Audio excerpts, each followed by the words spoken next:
Hamas का अल अक्सा कूच का ऐलान सामने आ गया है। शुक्रवार को अल अक्सा विजय ऑपरेशन चलाया जाएगा।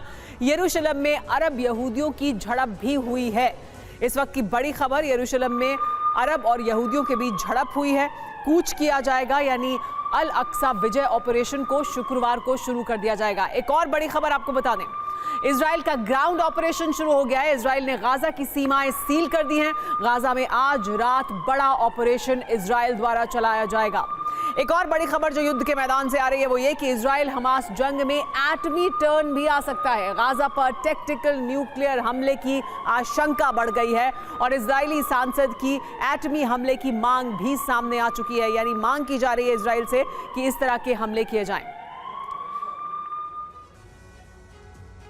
हमास का ऑपरेशन अल अक्सा विजय शुरू हो चुका है। अब अल अक्सा पर कब्जे का मतलब है यरूशलेम शहर को जीतना, और इस ऑपरेशन को नाकाम करने के लिए इजराइल ने बड़े पलटवार का प्लान तैयार किया है।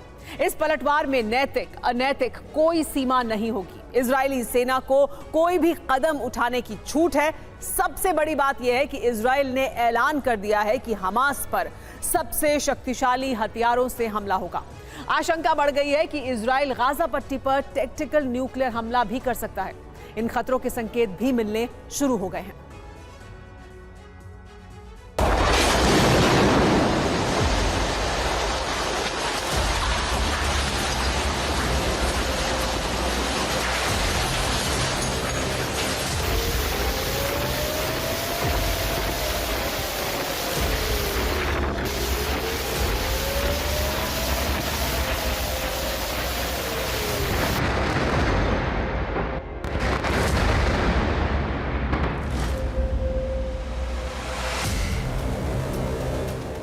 The anger, the pain, the sense of hopelessness.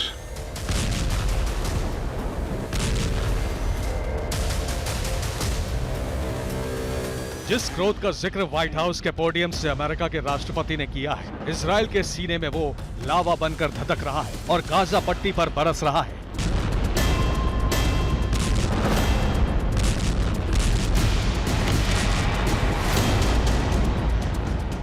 जिस विवशता की तरफ व्हाइट हाउस ने इशारा किया है, उसकी तरफ इजराइल के कदम बढ़ चुके हैं।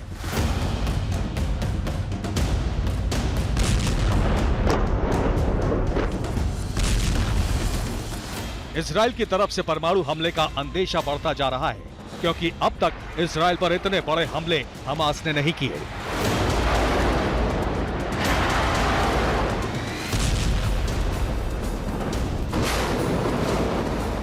क्योंकि अब तक 110 घंटे में इजराइल के 1000 नागरिक मारे जा चुके हैं।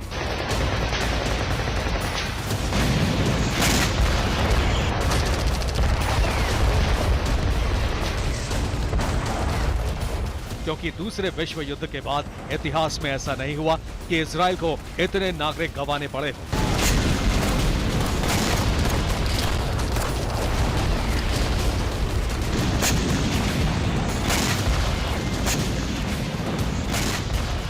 पूरा इजराइल धड़क रहा है और हमास के हमले अब भी जारी हैं।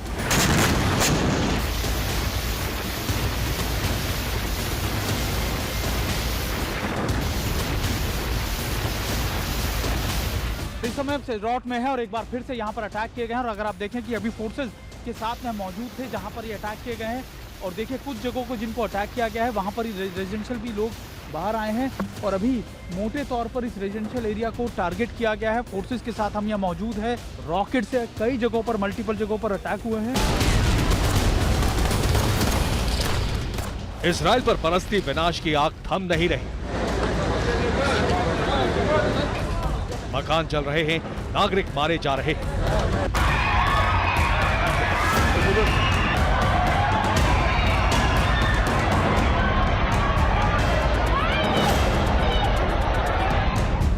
इसके प्रतिशोध में इजराइल ने हमास के गाजा पट्टी में बने ठिकानों पर सबसे विनाशक हमलों की तैयारी कर ली है और ये तय है कि गाजा पट्टी में इतना बड़ा विध्वंस होने वाला है जितना पहले कभी नहीं हुआ।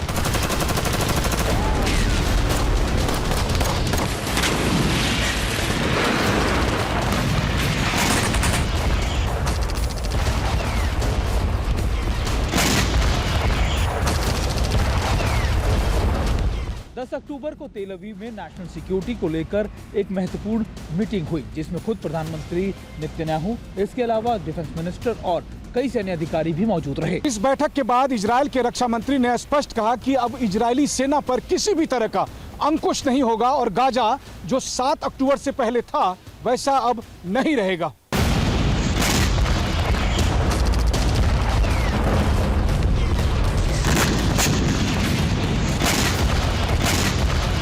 गाजा के हमास ठिकानों पर इजरायल का ऑपरेशन आयरन स्वॉर्ड जारी है, लेकिन इजरायल के मुताबिक ये अभी शुरुआत है।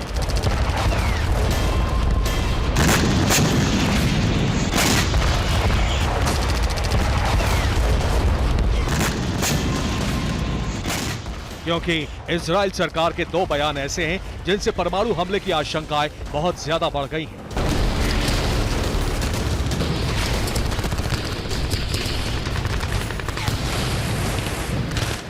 इजरायल के रक्षा मंत्री योआव गैलांट ने कहा है कि हमास के खिलाफ सबसे शक्तिशाली हथियार प्रयोग किए जाएंगे। गाजा की सूरत 180 डिग्री बदल दी जाएगी।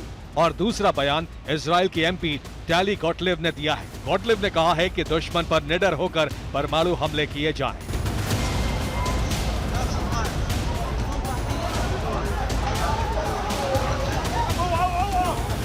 इजरायल के ऑपरेशन आयरन स्वॉर्ड को अमेरिका ने भी समर्थन दे दिया है।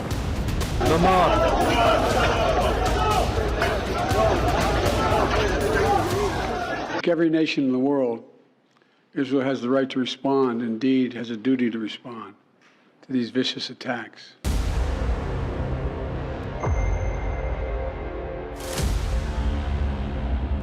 इजरायल की जो जंग अब तक रॉकेट, मिसाइलों और आर्टिलरी से लड़ी जा रही थी, उसमें डूम्सडे के हथियार इस्तेमाल होने का खतरा बढ़ गया है।